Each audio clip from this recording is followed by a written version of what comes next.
Today is Sunday, August 15th, 2021. 50 years ago today, on a Sunday evening, when most of the world's financial markets were closed, then President Richard Nixon interrupted the NBC hit TV Western Bonanza to inform the world that 184 years after the Founding Fathers put America on a gold standard, that he was taking it off, at least temporarily.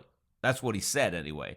On that night, Nixon declared that foreign holders of U.S. Federal Reserve notes, popularly known as U.S. dollars, could no longer be redeemed in gold. In fact, up until 1933, the U.S. dollar was legally defined as a specific weight of gold. So Federal Reserve notes were not technically dollars themselves. They were obligations of the Federal Reserve to pay dollars. But in 1933, during the Great Depression, FDR suspended the convertibility of Federal Reserve notes into dollars, magically transforming obligations to pay dollars into dollars themselves, except these new dollars were made of paper rather than gold. However, up until August 15th of 1971, at least foreign governments that held those paper dollars in reserve could still redeem them for physical gold. So those paper dollars still sat on the books of the Federal Reserve as liabilities. Alternatively, those paper dollars were still assets to foreign central banks, as they could be redeemed on demand in physical gold. Foreign central banks held dollars instead of gold based solely on the Federal Reserve's promise to redeem them in gold. In other words, the dollar was no longer made of gold, but it was as good as gold. But when Nixon broke the promise to pay gold, the U.S. effectively defaulted on Federal Reserve notes. And foreign governments that held those notes, expecting to be paid gold, were told they would be paid nothing. Now, when Nixon made this announcement, he actually sold it to the public as a positive step forward. But in reality, it was a massive leap backwards. I even hesitate to refer to today as a 50-year anniversary, as the term anniversary generally denotes something positive, like a wedding. We don't want to honor this day. We want to remember it the way we remember Pearl Harbor, except it was the U.S. government that bombed its own people with fiat money. It was honest money that kept Americans free by placing fiscal restraints on the federal government. The inability to create dollars without gold backing them up was a powerful check on the growth of government. It limited government's ability to spend, and more importantly, its ability to go into debt. Now, during the decade of the 1960s, despite its unprecedented global economic dominance, the U.S. government finally ran up against those limits. Lyndon Johnson had launched a war on poverty with Great Society programs like Medicare and Medicaid, while also waging a shooting war in Vietnam. And we funded the Apollo space program, ultimately landing men on the moon in 1969. But back on Earth, the U.S. government lacked the money to pay for both guns and butter, so it began running large deficits to cover the shortfall, which the Federal Reserve promptly monetized. In other words, the Federal Reserve was actually doing quantitative easing decades before the term would actually be coined. But our foreign creditors got wise. They knew the U.S. was issuing more Federal Reserve notes than it had gold to back them up. Foreign central banks began redeeming their Federal Reserve notes for gold. The biggest drain coming from France. If the U.S. kept spending and the Fed kept printing, the United States would have lost all of its gold reserves. So Nixon faced a difficult political choice to prevent that from happening.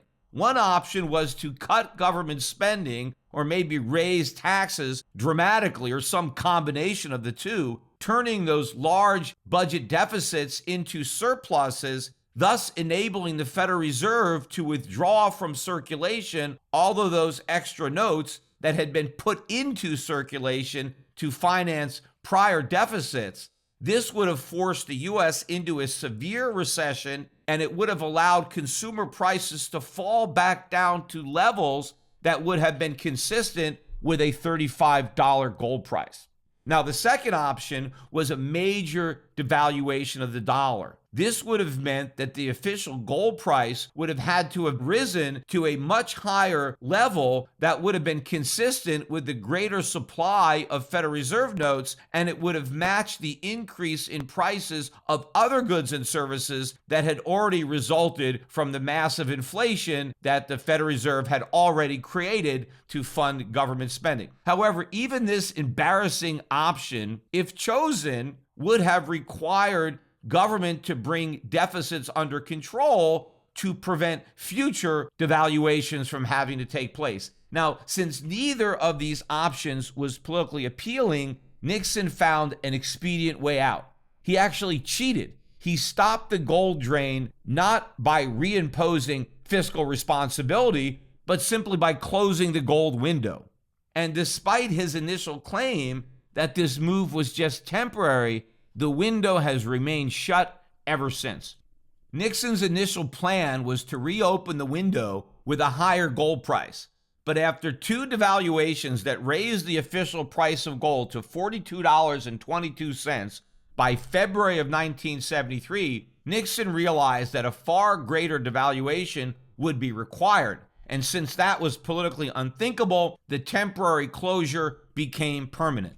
The economic consequences were clear. Initially, without gold backing, the purchasing power of Federal Reserve notes collapsed. Prices soared.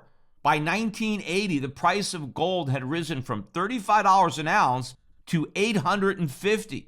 The price of oil rose from just under $3 a barrel in 1970 to just under $40 in 1980. As consumer prices soared, the economy stagnated. The economic condition, which actually confounded Keynesian economists who at the time thought a combination of high inflation and high unemployment was impossible, became known as stagflation. The loss of purchasing power took a heavy toll on American paychecks. Prior to the 1970s, a married American man could support a family. It didn't matter the type of job that he had, if he had a college degree or even a high school diploma. A grown American man working a full-time job could support a wife and his children on a single paycheck, and he can do it all without going into debt. But the inflation of the 1970s so eroded the value of those paychecks that by the 1980s, married women were forced to enter the workforce in droves to make up for the loss. And this represented a significant decline in the American standard of living. The US dollar itself, now backed by nothing, lost about 70% of its value relative to other foreign currencies before finally stabilizing under the combination of then President Ronald Reagan and then Fed Chief Paul Volcker, during which interest rates initially rose as high as 20% to stop the bleeding.